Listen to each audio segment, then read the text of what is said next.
तो hey guys, welcome to my channel. आज हम पढ़ेंगे सिंधु घाटी सभ्यता का टॉप 50 महत्वपूर्ण प्रश्न जो एग्जाम में बार बार पूछे जाते हैं। आपका एक ही वीडियो में सब चीज़ क्लियर हो जाएगा। आपको दूसरा वीडियो देखने का नौबत नहीं आएगा। हम विश्वास दिलाते हैं कि आपको यह एक वीडियो आपको बहुत ही मदद करेगा। यह सभी एग्जाम के लिए महत्वपूर्ण है। तो सबसे पहला क्वेश्चन है, हड़प्पा सभ्यता की खोज किसने की थी। दोस्तों, यह क्वेश्चन बहुत ही वीवीआई ऑब्जेक्टिव क्वेश्चन है। यह हर एक एग्जाम में पूछा जाता है। तो हड़प्पा सभ्यता की खोज किसने की थी। हड़प्पा सभ्यता का खोज दयाराम साहनी ने किया था। इसका ए नंबर ऑप्शन सही हो जाएगा। तो इसके अगले प्रश्न पे चलते हैं। इसका अगला प्रश्न है, हड़प्पा सभ्यता का समय काल क्या है। दोस्तों, यह भी क्वेश्चन बहुत ही वीवीआई क्वेश्चन है, क्योंकि यह सब हर एक एग्जाम में पूछा जाता है। तो इसका सही आंसर हो जाएगा 3300 से 1700 BC हो जाएगा। तो इसके अगले प्रश्न पे चलते हैं। इसका अगला प्रश्न है, हड़प्पा सभ्यता की लिपि कैसी थी, यानी हड़प्पा सभ्यता का लिपि कैसी थी। तो दोस्तों, हड़प्पा सभ्यता का लिपि चित्रात्मक थी। कौन थी? चित्रात्मक। बी नंबर ऑप्शन सही हो जाएगा। तो इसके अगले प्रश्न पे चलते हैं। इसका अगला प्रश्न है, हड़प्पा सभ्यता की नगर योजना कैसी थी। ये भी दोस्तों बहुत ही वीवीआई क्वेश्चन है।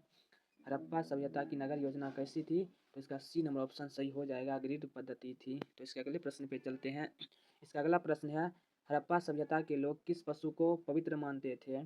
तो इसका सी नंबर ऑप्शन सही हो जाएगा, बैल को ये लोग पवित्र मानते थे। तो नेक्स्ट क्वेश्चन, इस हड़प्पा सभ्यता में ईंटें कैसी होती थी, यानी हड़प्पा सभ्यता की जो ईंट थी वो कैसी होती थी। तो वो ईंटें पक्की होती थी। इसका सी नंबर ऑप्शन सही हो जाएगा। तो आगे चलते हैं। हड़प्पा सभ्यता को किस नाम से भी जाना जाता है, यानी हड़प्पा सभ्यता को एक और नाम से जाना जाता है। दोस्तों, किसके नाम से जाना जाता है। तो बी नंबर ऑप्शन सही हो जाएगा, सिंधु घाटी सभ्यता को हड़प्पा सभ्यता भी कहते हैं। तो इसके अगले प्रश्न पे चलते हैं। हड़प्पा सभ्यता में किस फसल का प्रमाण नहीं मिलता है। दोस्तों, हड़प्पा सभ्यता में चावल का प्रमाण नहीं मिलता है। सी नंबर सही हो जाएगा। आगे चलते हैं। हड़प्पा सभ्यता में कपास को क्या कहा जाता था। तो हड़प्पा सभ्यता में कपास को करपस कहा जाता था, करपास कहा जाता था। तो दोस्तों, हम बहुत ही वीवीआई क्वेश्चन बता रहे हैं। 50 मोस्ट इंपॉर्टेंट है। अगर ये वीडियो आपने देख लिया तो इसके अलावा हड़प्पा सभ्यता का कोई भी वीडियो नहीं देखना पड़ेगा, ये मैं आपको विश्वास दिलाता हूँ। तो क्वेश्चन है, हड़प्पा सभ्यता किस नदी के किनारे विकसित हुई थी। तो दोस्तों, हड़प्पा सभ्यता सिंधु नदी के किनारे विकसित हुई थी, इसलिए इसको सिंधु घाटी सभ्यता भी कहते हैं। आगे चलते हैं। अगला प्रश्न है, हड़प्पा सभ्यता के लोग किस धातु से परिचित थे, यानी हड़प्पा सभ्यता में कौन सी धातु चलती थी। तो हड़प्पा सभ्यता में दोस्तों लोहा नहीं चलता था और तांबा और कांसा चलता था। तो इसका डी नंबर ऑप्शन सही हो जाएगा, बी और सी दोनों। तो इसके आगे चलते हैं। हड़प्पा सभ्यता का सबसे बड़ा स्थल कौन सा है। तो हड़प्पा सभ्यता का सबसे बड़ा स्थल राखी गढ़ी थी दोस्तों। सी नंबर सही हो जाएगा। आगे चलते हैं। अगला क्वेश्चन है, हड़प्पा सभ्यता में मृतकों का दाह किया जाता था या दफनाया जाता था, यानी जो मरते थे उसको दाह किया जाता था या दफनाया जाता था। तो दोस्तों, इसका सी नंबर ऑप्शन सही हो जाएगा। इसमें दोनों होता था, दाह भी किया जाता था और केवल दफनाया भी जाता था। तो इसका सी नंबर ऑप्शन सही हो जाएगा। तो इसके अगले प्रश्न पे चलते हैं। हड़प्पा सभ्यता की अर्थव्यवस्था आधारित थी, यानी हड़प्पा सभ्यता की अर्थव्यवस्था किस पर आधारित थी। तो इसका डी नंबर ऑप्शन सही हो जाएगा। कुछ कुछ लोग व्यापारी पर थे, कृषि पर भी थे, पशुपालन, तीनों से इसकी अर्थव्यवस्था चलती थी। तो अगला प्रश्न पे चलते हैं। अगला प्रश्न है, हड़प्पा सभ्यता का पतन किस कारण हुआ था।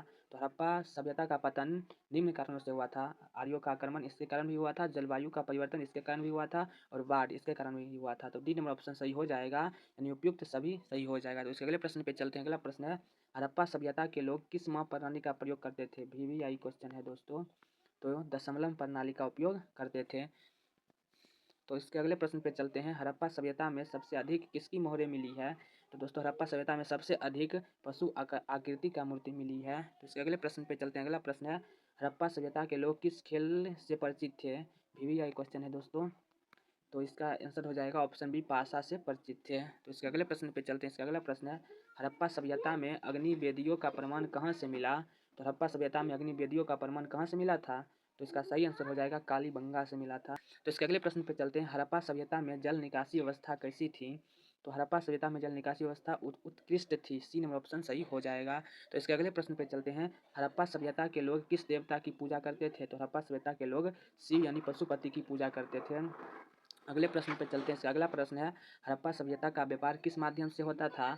तो हड़प्पा सभ्यता का व्यापार जल एवं स्थल दोनों माध्यमों से होते थे। तो इसके अगले प्रश्न पे चलते हैं। इसका अगला प्रश्न है, मोहनजोदड़ो की खोज किसने किया था। तो मोहनजोदड़ो का खोज राखल दास बनर्जी ने किया था। तो आगे चलते हैं। इसके मोहनजोदड़ो का प्रसिद्ध भवन कौन सा है। तो मोहनजोदड़ो का प्रसिद्ध भवन विशाल स्नानागार था। आगे चलते हैं, अगला प्रश्न है लोथल किसके लिए प्रसिद्ध है? तो लोथल बंदरगाह के लिए प्रसिद्ध था। आगे चलते हैं, अगला प्रश्न है मोहनजोदड़ो का अर्थ क्या होता है? तो मोहनजोदड़ो का अर्थ मृतकों का टीला होता है। तो इसका अगले प्रश्न है प्रसिद्ध पशुपति मोहर किस स्थल से मिली है? तो प्रसिद्ध पशुपति मोहर किस स्थल से मिली थी? तो मोहनजोदड़ो से मिली थी। तो इसके अगले प्रश्न पे चलते हैं। इसका अगला प्रश्न है कालीबंगा किस नदी के किनारे स्थित है? तो कालीबंगा घग्घर नदी के किनारे स्थित है। तो इसके अगले प्रश्न पे चलते हैं। इसका अगला प्रश्न है चन्हुद्रो किसके लिए प्रसिद्ध है? चन्हुद्रो मन का निर्माण के लिए प्रसिद्ध है। आशा करता हूँ कि दोस्तों आप लोगों को बहुत ही आसानी से समझ आ रहा होगा। तो इसके अगले प्रश्न पे चलते हैं धौलावीरा किस राज्य में स्थित है? तो धौलावीरा गुजरात के राज्य में स्थित है। बी नंबर सही हो जाएगा। तो इसके अगले प्रश्न पे चलते हैं धौलावीरा किस लिए प्रसिद्ध है? तो धौलावीरा जल प्रबंधन के लिए प्रसिद्ध है। तो इसके अगले प्रश्न पे चलते हैं हड़प्पा सभ्यता का सामाजिक जीवन कैसा था? तो हड़प्पा सभ्यता का सामाजिक जीवन बहुत ही शांतिपूर्ण था। तो इसके अगले प्रश्न पे चलते हैं। इसका अगला प्रश्न है हड़प्पा सभ्यता में नगर दो भागों में विभाजित थे, तो कौन कौन थे? तो एक तो ऊपरी नगर थे और एक निचला नगर थे। तो बी नंबर ऑप्शन सही हो जाएगा। तो इसके अगले प्रश्न पे चलते हैं हड़प्पा सभ्यता में किस पशु का स्पष्ट प्रमाण नहीं मिलता है? तो हड़प्पा सभ्यता में घोड़ा का स्पष्ट प्रमाण नहीं मिलता है। सी नंबर सही हो जाएगा। आगे चलते हैं हड़प्पा सभ्यता में स्त्री देवी की पूजा प्रमाण किस रूप में मिलता है? तो हड़प्पा सभ्यता में स्त्री देवी की पूजा का प्रमाण मूर्ति के रूप में मिलता है। तो इसके आगे चलते हैं। अगला प्रश्न है धौलावीरा किसके लिए प्रसिद्ध है? तो धौलावीरा जल प्रबंधन के लिए प्रसिद्ध है। तो इसके आगे चलते हैं हड़प्पा सभ्यता में लोहे का प्रयोग क्यों नहीं मिलता है? हड़प्पा सभ्यता में लोहे का प्रयोग इसलिए नहीं मिलता है क्योंकि उन लोगों को जानकारी ही नहीं थी। तो अगले प्रश्न पे चलते हैं हड़प्पा सभ्यता में प्रयुक्त ईंटों का अनुपात क्या था? तो हड़प्पा सभ्यता में प्रयुक्त ईंटों का अनुपात 2:1:1 था। तो बी नंबर ऑप्शन सही हो जाएगा। तो इसके आगे चलते हैं। अगला प्रश्न है हड़प्पा सभ्यता की लिपि किस दिशा में लिखी जाती थी? तो हड़प्पा सभ्यता की लिपि दाएं से बाएं लिखी जाती थी। बी नंबर ऑप्शन सही हो जाएगा। तो इसके अगले प्रश्न पे चलते हैं हड़प्पा सभ्यता में मुद्रा क्यों नहीं मिले? तो हड़प्पा सभ्यता में मुद्रा इसलिए नहीं मिले क्योंकि उस समय वस्तु विनिमय प्रचलित था। तो इसके अगले प्रश्न पे चलते हैं हड़प्पा सभ्यता का बंदरगाह नगर कौन सा था? तो हड़प्पा सभ्यता का बंदरगाह नगर लोथल था। तो इसके अगले प्रश्न पे चलते हैं। इसका अगला प्रश्न है हड़प्पा सभ्यता के लोग किस प्रकार के आभूषण पहनते थे? तो हड़प्पा सभ्यता के लोग सोना का भी आभूषण पहनते थे, चांदी का भी पहनते थे, मणिके का भी पहनते थे। तो इसका डी नंबर ऑप्शन सही हो जाएगा। तो इसके अगले प्रश्न पे चलते हैं हड़प्पा सभ्यता में सबसे प्रसिद्ध नर्तकी की मूर्ति कहाँ से मिली थी? तो मोहनजोदड़ो से मिला था। सी नंबर ऑप्शन सही हो जाएगा। तो इसके अगले प्रश्न पे चलते हैं हड़प्पा सभ्यता में गोदाम यानी अन्नागार कहाँ से मिले हैं? तो इसका सही आंसर हो जाएगा डी नंबर बी और सी, हड़प्पा से भी मिला था और कालीबंगा से भी मिला था। तो इसके अगले प्रश्न पे चलते हैं हड़प्पा सभ्यता में स्त्री देवी की पूजा का प्रमाण किस रूप में मिलता है? मूर्ति के रूप में मिलता है। ए नंबर ऑप्शन सही हो जाएगा। तो इसके अगले प्रश्न पर चलते हैं। अगला प्रश्न है हड़प्पा सभ्यता का विस्तार किन देशों तक हुआ था? तो हड़प्पा सभ्यता का विस्तार भारत, पाकिस्तान और अफगानिस्तान। तो इसके अगले प्रश्न पे चलते हैं हड़प्पा सभ्यता में सबसे अधिक संख्या में कौन सी मोहरें मिली थी? तो ए नंबर ऑप्शन सही हो जाएगा। हड़प्पा सभ्यता में सबसे अधिक वर्गाकार मोहरें मिली थी। तो इसके अगले प्रश्न पे चलते हैं। इसका अगला प्रश्न है हड़प्पा सभ्यता में मोहरों का मुख्य उपयोग क्या था?